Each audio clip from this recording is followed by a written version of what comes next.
Hey everyone, me Kevin here. So I've been very closely following what's happening in Afghanistan because I think the power vacuum that we're seeing and the rapid collapse of Afghanistan's government that we're seeing could have long tail implications for even the United States stock market, but even our security at home. We now literally have the Taliban in control of all of the weaponry, aircraft, missiles, drones, everything that we have basically armed the Afghani military with over the last 20 years. This is scary. That's why this is such big news. But here's Joe Biden's response. So I'm going to give you a summary of what Joe Biden just said. So Joe Biden came out and said, we're closely monitoring the situation. He says, we are seeing a rapid collapse in Afghanistan. But we have to remember the mission as to why we went to Afghanistan. We went there to punish the bad guys who hit us on 9/11. We got Osama a decade ago. And he says that the goal was never to build a nation in Afghanistan or to make democracy work in Afghanistan. He says that's on the Afghans to figure out, not us. That our goal is to prevent an attack and that we have to focus on the threats we face today, not from 20 years ago. Then Biden says, and this is sort of his way, I think, of trying to reassure Americans, he says, our focus is going to be to focus our attention on counterterrorism so that we can act quickly and decisively. And we're not going to bring our troops into a third decade of conflict in Afghanistan. If there's something we need to respond to, we're going to respond to this. Personally, I don't know if that really calms people's fears down, but let's keep going here. He says he stands squarely behind his decision to withdraw. Obviously, he's getting a lot of flack right now for having withdrawn. I mean, if you think about it, there were 2,500 American troops there. Things were stable. Now we've got 6,000 to 7,000 troops there just to try to evacuate people. And we've got an entire country with weaponry now in the hands of the Taliban. Joe Biden says this unfolded quicker than expected, and he responded to complaints that, well, why didn't you start responding sooner? He responded to complaints by this, of this, by saying, well, here's the thing, if we started evacuating folks sooner, the Afghani government was worried that that was going to lead to a lack of confidence in the Afghani government and would have just led to the exodus happening anyway.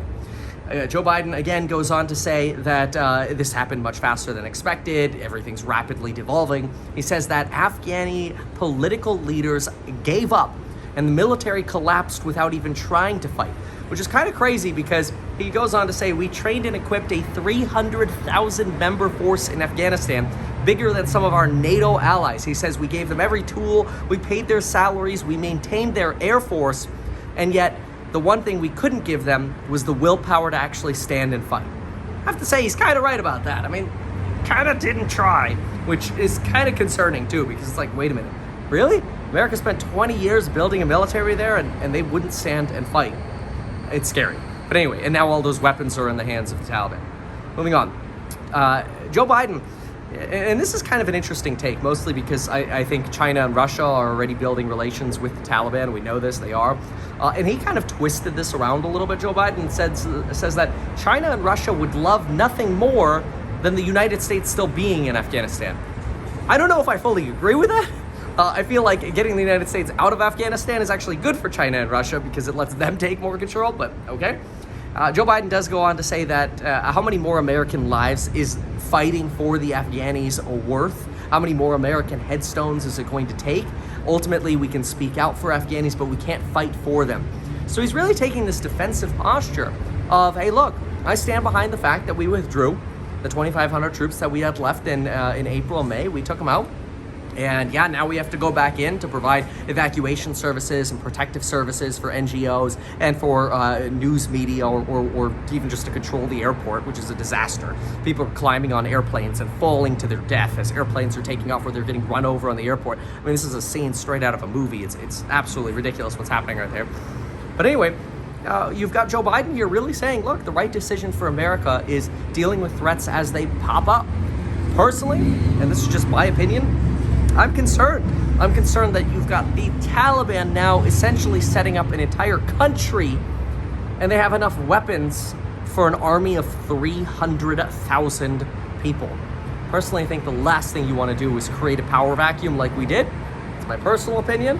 kind of don't understand how we're going to pinpoint, target, eliminate, or combat potential issues that come up with the Taliban. I guess we'll see what happens with counterterrorism wise, but we've also, I don't know that really had a full country of potential terrorist threats outside of, say, Iranian threats or North Korean threats. So this really elevates things a little bit, in my opinion. Joe Biden says his decisions were the right decision for America. I want to hear from you. Were these the right decisions?